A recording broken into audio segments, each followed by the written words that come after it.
কখনো তিনি বলছেন ইরানের শাসন ব্যবস্থার পতন ঘটাতে, কখনো চাইছেন চুক্তি করতে, আবার কখনো দাবি করছেন নিঃশর্ত আত্মসমর্পণের। যুদ্ধ শুরুর পর থেকে মার্কিন বাহিনী ইরানে প্রায় 2000 লক্ষ্যবস্তুতে আঘাত এনেছে। এই হামলায় নিহত হয়েছেন ইরানের বেশ কয়েকজন শীর্ষ কর্মকর্তা, যার মধ্যে সবচেয়ে বড় নাম দেশটির সর্বোচ্চ ধর্মীয় নেতা আয়াতুল্লাহ আলী খামেনি। এছাড়া পারমাণবিক স্থাপনা, তেল শোধনাগার, পানি বিশুদ্ধকরণ কেন্দ্র এবং বেসামরিক এলাকাগুলো এই ভয়াবহ হামলার শিকার হয়েছে। অন্যদিকে ইরানও বসে নেই। তারা ইসরায়েল এবং উপসাগরীয় প্রতিবেশীদের লক্ষ্য করে শত শত মিসাইল এবং হাজার হাজার ড্রোন ছুড়েছে, যার লক্ষ্যবস্তু ছিল মার্কিন সামরিক ঘাঁটি, জ্বালানি অবকাঠামো এবং দূতাবাস।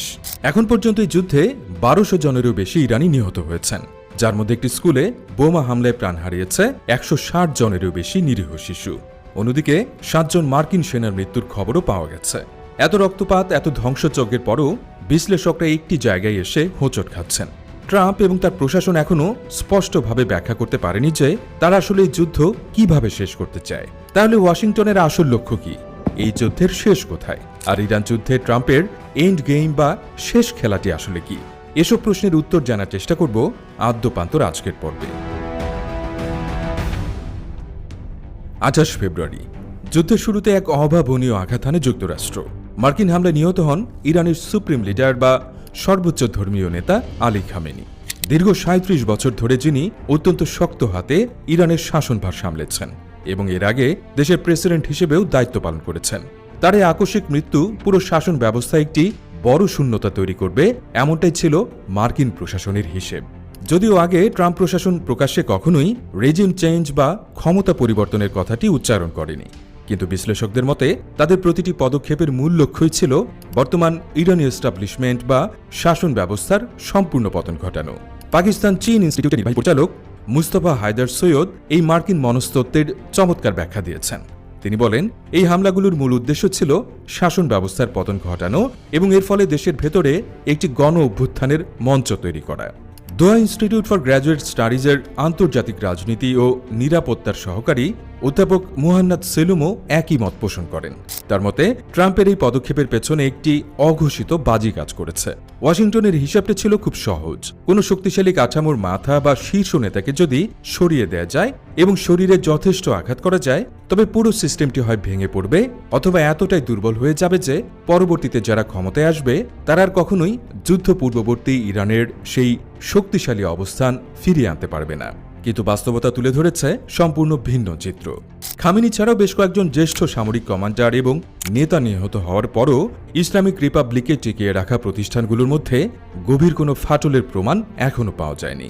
বরং সমস্ত জল্পনা কল্পনার অবসান ঘটিয়ে রোববার ইরান খামেনির উত্তরসূরি হিসেবে তার 56 বছর বয়সী ছেলে মুস্তফা খামেনিকে নতুন সর্বোচ্চ নেতা হিসেবে ঘোষণা করেছে।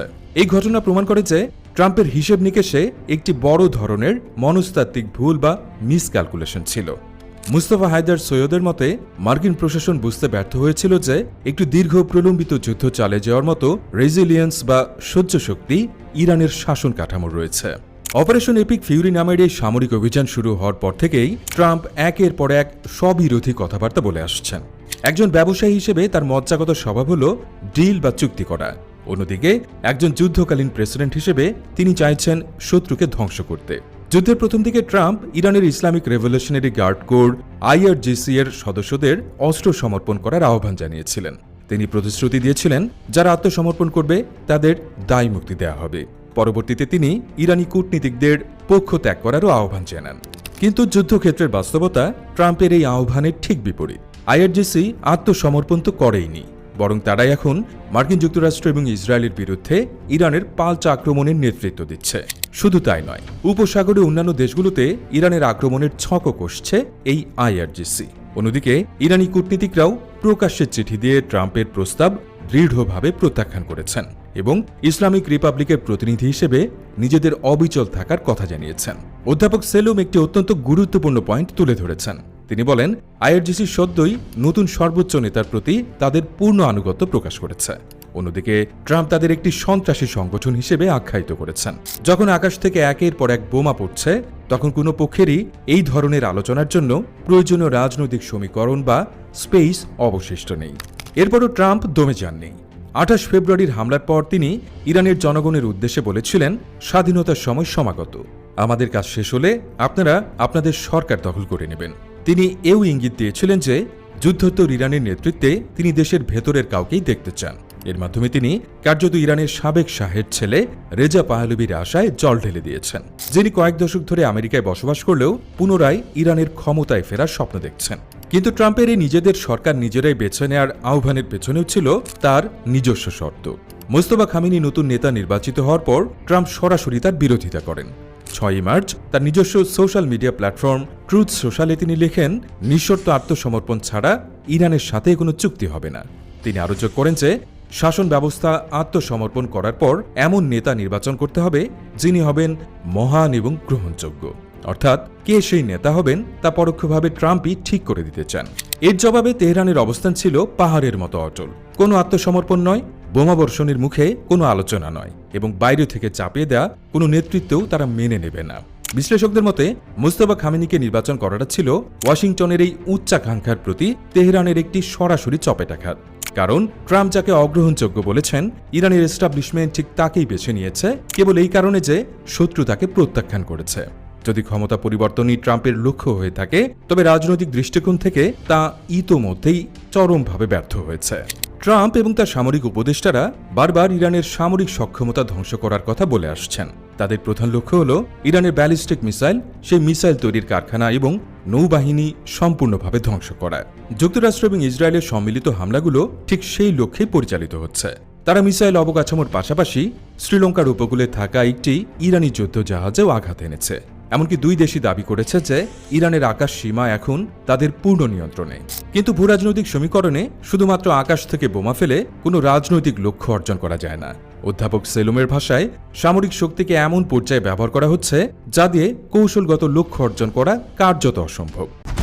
In a world of endless sands and hidden threats, যা দিয়ে কৌশলগত লক্ষ্য অর্জন করা কার্যত অসম্ভব। যুক্তরাষ্ট্র হয়তো ইরানের হার্ডওয়্যার বা অস্ত্রশস্ত্র ধ্বংস করতে পারে, কিন্তু তারা আকাশ থেকে বোমা ফেলে একটি রাজনৈতিক বিকল্প তৈরি করতে পারবে না। তাহলে এই যুদ্ধে ইসরায়েলের আসল উদ্দেশ্য কি? ইসরায়েল দীর্ঘদিন ধরে ইরানকে তাদের সবচেয়ে বড় শত্রু হিসেবে বিবেচনা করে আসছে।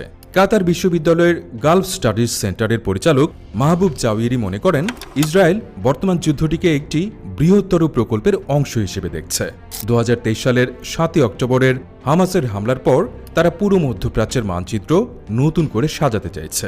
জাওয়েরি বলেন, ইসরায়েল মূলত 7 অক্টোবরকে একটি অজুহাত হিসেবে ব্যবহার করছে। তাদের ভাষায়, মধ্যপ্রাচ্যকে নতুন করে রূপ দেওয়ার জন্য ঠিক যেভাবে 9/11-এর পর মার্কিন যুক্তরাষ্ট্র করেছিল, ইসরায়েলের লক্ষ্য অত্যন্ত স্পষ্ট।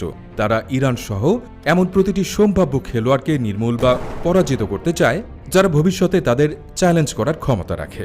আকাশপথে হামলার পাশাপাশি ট্রাম্প প্রশাসন ইরানের ভেতরে একটি বৃহত্তর অভ্যুত্থানের মঞ্চ তৈরি করতে অন্যান্য বিকল্প নিয়েও চিন্তা করেছে। এর মধ্যে একটি হল কুর্দি বাহিনী দিয়ে ইরানি সামরিক বাহিনীর উপর আক্রমণ চালানো। ইরাকে কুর্দি গোষ্ঠীগুলোর সাথে যুক্তরাষ্ট্রের দীর্ঘদিনের সম্পর্ক রয়েছে এবং এরবিলের কাছে তাদের একটি সামরিক উপস্থিতিও রয়েছে। কুর্দি নেতারা নিশ্চিত করেছেন যে ট্রাম্প তাদের সাথে এই বিষয়ে আলোচনা করেছেন। কিন্তু বিশ্লেষকরা সতর্ক করে বলছেন যে ইরানের ভেতরে কুর্দি যোদ্ধাদের লেলিয়ে দেওয়াটা একটি চরম মাত্রার ভুল পদক্ষেপ হতে পারে। অধ্যাপক সেলুমের মতে, ইরানি কুর্দি সশস্ত্র গোষ্ঠীগুলোর এমন কোনো সক্ষমতা, ঐক্য বা লজিস্টিক্স নেই যা দিয়ে তারা একটি আগ্রাসন চালাতে পারে। সবচেয়ে বড় কথা, কুর্দিদের যে কোনো বড় ধরনের সমরসজ্জা বা মোবিলাইজেশন তুরস্ককে গভীরভাবে উদ্বিগ্ন করবে। এর ফলে পুরো অঞ্চলে এমন একটি দ্বিতীয় সংকটের জন্ম হবে যা এই মুহূর্তে যুক্তরাষ্ট্রের জন্য সামাল দেয়া প্রায় অসম্ভব। তাহলে স্থল অভিযান বা বুটস অন দ্য গ্রাউন্ডের সম্ভাবনা কতটুকু? ইরানের পররাষ্ট্রমন্ত্রী আব্বাস আরাগুচি স্পষ্ট জানিয়ে দিয়েছেন যে মার্কিন স্থল আগ্রাসনের যে কোনো সম্ভাবনার জন্য ইরান সম্পূর্ণভাবে প্রস্তুত রয়েছে। অন্যদিকে ট্রাম্প প্রশাসনও এখনও পর্যন্ত স্থল অভিযানের সম্ভাবনাটি পুরোপুরি নাকচ করে দেয়নি। কিন্তু যুক্তরাষ্ট্রের অভ্যন্তরীণ রাজনীতি এবং ইতিহাসের পাতা ঘাটলে অন্য চিত্র দেখা যায়। ইউএস ভিত্তিক New Lines Institute for Strategy and পলিসির সিনিয়র ডিরেক্টর কামরান বোখারি মনে করেন, ট্রাম্পের জন্য স্থল অভিযানের নির্দেশ দেওয়াটা রাজনৈতিকভাবে এক প্রকার আত্মহত্যা শামিল হবে। কারণ ট্রাম্প এবারে নির্বাচনে জিতেছেন একটি যুদ্ধবিরোধী বা এন্টি ওয়ার প্ল্যাটফর্মে দাঁড়িয়ে। এর পাশাপাশি ইরাক এবং আফগানিস্তানে মার্কিন স্থলবাহিনীর চরম ব্যর্থতার স্মৃতি এখনও আমেরিকানদের তাড়িয়ে বেড়ায়। বুখারী বলেন, প্রেসিডেন্টের রাজনৈতিক বাধ্যবাধকতা এবং ইরাক আফগানিস্তানের ব্যর্থতার কথা মাথায় রাখলে স্থলসেনা মোতায়েন করাটাই হল সবচেয়ে অসম্ভব একটি বিকল্প।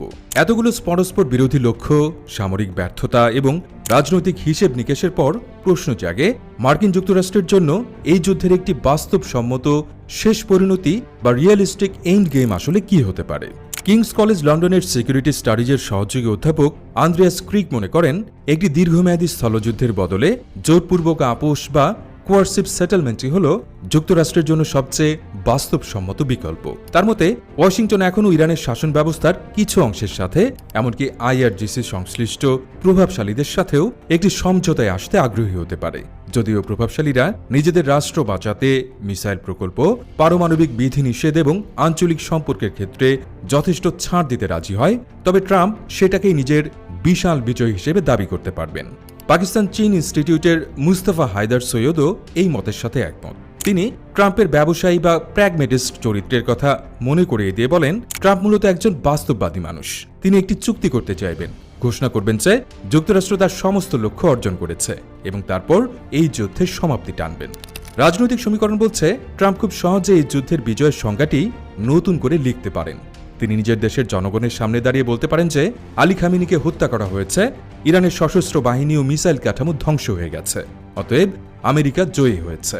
এর বাইরে গিয়ে তিনি যদি সত্যি একটি স্থলযুদ্ধ শুরু করেন, তবে তা অভ্যন্তরীণভাবে তার জন্য চরম রাজনৈতিক বিপর্যয় ডেকে আনবে এবং আসন্ন মধ্যবর্তী নির্বাচন বা মিড টার্মে তার দলের ভরাডুবি নিশ্চিত করবে।